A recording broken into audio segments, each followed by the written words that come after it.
Welcome to the next lecture on phenols and the last lecture है ये phenols का। और इसमें अपन दो नेम रिएक्शंस और कर रहे हैं, लेडरर मानासे अभिक्रिया और रीमर टीमैन अभिक्रिया, रैमर टीमैन अभिक्रिया। सबसे पहले लीजिए लेडरर मानासे अभिक्रिया। इसके अंदर फिनॉल का अपन कंडेंसेशन रिएक्शन करते हैं, संघनन अभिक्रिया इसमें करते हैं और फॉर्मेल्डिहाइड के साथ करते हैं। इसमें मीडियम एसिडिक या एल्कली दोनों में से कोई भी अपन लेंगे तो अपने को मिक्सचर मिलेगा ऑर्थो हाइड्रोक्सी बेंजिल अल्कोहल का और पैरा हाइड्रोक्सी बेंजिल अल्कोहल। मतलब जो अपना अल्कोहलिक ग्रुप है CH2OH वो ऑर्थो पे भी और पैरा पे भी आ जाएगा। इस अभिक्रिया से अपने को दोनों प्रोडक्ट्स मिल रहे हैं। मेन प्रोडक्ट जो है वो पैरा हाइड्रोक्सी बेंजिल अल्कोहल मिलता है। ये जो है दोनों माध्यम में होता है, तो अपन दोनों तरह की मैकेनिज्म करेंगे। इससे पहले सबसे पहले इसके बारे में देख ले। Condensation of phenol with formaldehyde in the presence of dilute acid और alkali to give para hydroxy benzyl alcohol as the main product along with small amount of orthohydroxy benzyl alcohol। जब फिनॉल्स का संघनन formaldehyde के साथ या तो अपन अम्लीय माध्यम में या क्षारीय माध्यम में करते हैं तो पैरा हाइड्रोक्सी बेंजिल अल्कोहल मुख्य उत्पाद के रूप में मिलता है और कुछ अमाउंट में ऑर्थोहाइड्रोक्सी बेंजिल अल्कोहल मिलता है। अब इसकी क्रिया विधि देखिए। दोनों अपन करेंगे एसिडिक मीडियम में और बेसिक में। तो सबसे पहले देखिए बेस कैटेलाइज्ड क्षार उत्प्रेरित अभिक्रिया। इसमें अपन ने देखिए फिनॉल लिया है और अभिक्रिया जो है वो वही होगी इलेक्ट्रोफिलिक एरोमेटिक सब्स्टिट्यूशन। इसमें देखिए सबसे पहले जब अपन ने बेस लिया है तो बेस में अपना क्या बनेगा, प्रोटॉन एब्स्ट्रैक्ट हो जाएगा और अपने को फिनॉक्साइड आयन प्राप्त होगा। उसका जो फिनॉक्साइड आयन है उसमें क्या होगा, यहाँ फिनॉक्साइड ये +M से अपने पैरा पोजीशन पर इलेक्ट्रॉन डेंसिटी इंक्रीज कर देगा और जो फॉर्मेल्डिहाइड का जो मॉलिक्यूल है वो अपने इसका जो कार्बन है पॉजिटिव चार्ज है ये जाके इलेक्ट्रॉन स्नेही का काम करेगा और ये यहाँ आकर पैरा पोजीशन पर जुड़ जाएगा। पैरा पोजीशन पर जुड़ने के बाद फिर क्या हुआ, एरोमेटिक सेक्सटाइड डिस्टर्ब हो गया तो अपना दोबारा से यहाँ से डीप्रोटोनेशन होगा। यहाँ डीप्रोटोनेशन हुआ और इलेक्ट्रॉन्स फिर से अपने इस पे आ गए और ऑक्सीजन O- हो जाएगा। फिर ये जो अपना वाटर से है ये प्रोटॉन ले लेगा और अपने को पैरा हाइड्रोक्सी बेंजिल अल्कोहल मिलेगा। दूसरा जो है अपना अम्ल उत्प्रेरित अब आपका क्रियाविधि है, ये अभिक्रिया अम्ल उत्प्रेरित है। तो इसमें जो प्रोटोनेशन, सबसे पहले जो प्रोटॉन है वो फॉर्मेल्डिहाइड पे जो ऑक्सीजन का लोन पेयर है इसका प्रोटॉन आके जुड़ जाएगा और CH2OH कार्बन पर पॉजिटिव चार्ज आ जाएगा। ये इलेक्ट्रॉन्स ने ही इस तरीके से बनेगा। ये इलेक्ट्रॉन्स ने ही क्या होगा, अपने जो OH है इसका +M इफ़ेक्ट होगा और ये ऑर्थो और पैरा पर होगा। अपन किसी भी एक पर दिखा रहे हैं, अपने बेस कैटेलाइज पे पैरा पोजीशन पर दिखा दिया, इधर अपन ऑर्थो पे दिखा देते हैं। बॉन्डिंग का शिफ्ट हुआ और अपना H और CH2OH अपना इधर आ गया ऑर्थो पोजीशन पर।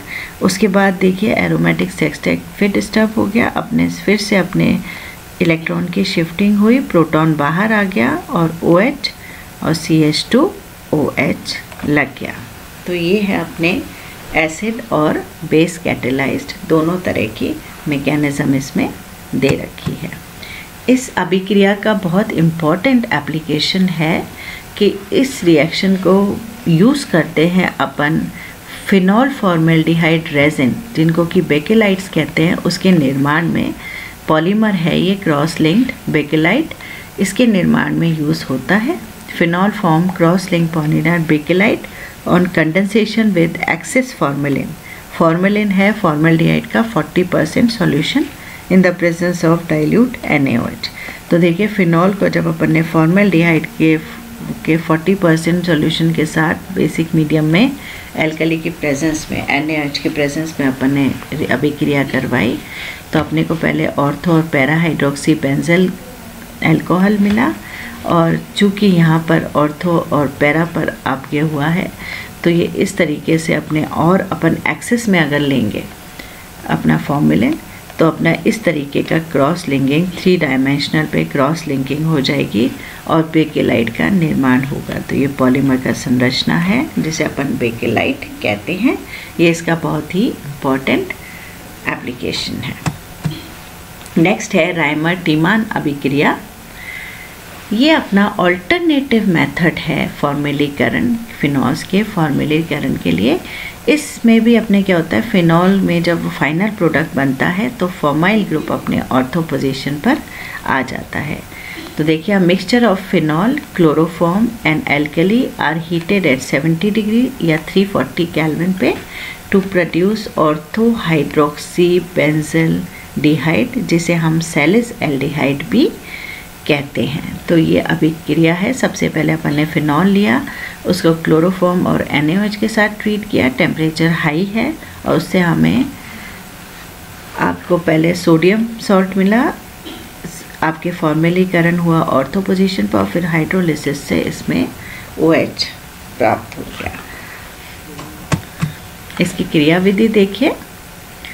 सबसे पहले क्लोरोफॉर्म अपने बेस के प्रेजेंस में अपना प्रोटॉन का एब्स्ट्रैक्शन हो गया, प्रोटॉन इसमें से निकल गया और CCl3- अपन को मिला। इसमें से फिर से अपने Cl अपना इलेक्ट्रोनेगेटिव ज़्यादा है, ये अपना इलेक्ट्रॉन्स लेके बाहर निकल जाएगा और अपने को एक मध्यवर्ती मिलेगा जो न्यूट्रल स्पीशीज़ है डाइक्लोरोकार्बीन। इसमें ये क्या है, मध्यवर्ती का काम करता है, इंटरमीडिएट का डाइक्लोरोकार्बीन। डाइक्लोरोकार्बीन जो अपने बना है ये क्या करेगा, फिर अपना जो फिनॉक्साइड आयन है, चूँकि बेसिक मीडियम है, बेसिक मीडियम में फिनॉल किस फॉर्म में रहता है, फिनॉक्साइड आयन के फॉर्म में ज़्यादा स्टेबल होता है, अपन पहले भी पढ़ चुके हैं। तो इस तरीके से ये अपने ऑर्थो और पैरा पोजीशन पर इलेक्ट्रॉन डेंसिटी बढ़ाता है। अपन यहाँ पर ऑर्थो पोजीशन पर ले रहे हैं, इलेक्ट्रॉन डेंसिटी बढ़ गई, और जो न्यूट्रल है आपके उदासीन जो है इंटरमीडिएट, ये किस पे अटैक करेगा, ऑर्थो पोजीशन पर अटैक करेगा और यहाँ पर इस तरीके से CCl2- आ जाएगा। फिर क्या होगा, अपने इस तरह से इलेक्ट्रॉन की शिफ्टिंग होगी। यहाँ पर अपने डीप्रोटोनेशन हुआ, डबल बॉन्ड इधर आ जाएगा और ये अपने इलेक्ट्रॉन ऑक्सीजन अपनी तरफ खींच लेगा। तो इससे अपन को क्या मिलेगा, O- CHCl2। फिर अपन इसका जो बेसिक मीडियम में इसका अभिक्रिया कराएंगे तो क्या होगा, Cl की जगह OH हाइड्रोलिसिस हो जाएगा। OH 2 हाइड्रोक्सिल ग्रुप इसमें साथ आ जाएंगे। चूँकि 2 हाइड्रोक्सिल ग्रुप में ये कंपाउंड स्टेबल नहीं होगा, इसमें से वाटर लूज़ कर देगा और अपने को CHO मिलेगा, O- CHO, जिसका अपन प्रोटोनेशन करके ऑर्थो हाइड्रोक्सी बेंजल डिहाइड अपन को प्राप्त हो जाएगा। तो इस तरीके से ये जो मैकेनिज़्म है वो है राइमर टीमान अभिक्रिया की। इसमें जो मध्यवर्ती है वो किससे बनता है, क्षार की उपस्थिति में क्लोरोफॉर्म से आपका ये अपने को डाइक्लोरोकार्बीन न्यूट्रल है, ये इन मध्यवर्ती ये अपन को प्राप्त होता है। और इसके बाद ये ऑर्थो पोजीशन या पैरा पे डाइक्लोरोकार्बीन रिएक्ट करता है, एक स्टेप इसमें बढ़ जाता है, एक आपके बाय प्रोटोनेशन और होता है, वो अपना लास्ट में इसके अंदर होता है और अपने को ऑर्थो हाइड्रोक्सी बेंजल डिहाइड बनती है। ये कुछ नेम रिएक्शंस हैं जो अपन ने आज भी 2 पढ़ी, पहले के 2 लेक्चर्स में भी अपन पढ़ चुके हैं। इसके अंदर भी लैडरल मानस्य अभिक्रिया और राइमर टीमान अभिक्रिया अपने है। इसमें अपन क्लोरोफॉर्म की जगह अगर कार्बन टेट्रा क्लोराइड ले लेते हैं और फिर अपन बेस के साथ अभिक्रिया करते हैं तो इसमें CHO की जगह COOH एसिड अपने को प्राप्त, हाइड्रोक्सी एसिड्स अपन को प्राप्त होते हैं। तो ये अब तक अपन ने पूरा फिनॉल्स, आज ये लास्ट था लेक्चर जिसमें कि अपना पूरा नेम रिएक्शंस हैं। अपने 6 नेम रिएक्शंस लास्ट के लेक्चर में पढ़े हैं, बहुत ही इम्पॉर्टेंट है। इसमें शॉर्ट नोट आते हैं, इसको अच्छी तरह से अपन अटैम्प्ट कर ले तो इसमें अच्छे मार्क्स इस तरह के शॉर्ट नोट्स के अंदर मिल सकते हैं। Thank you.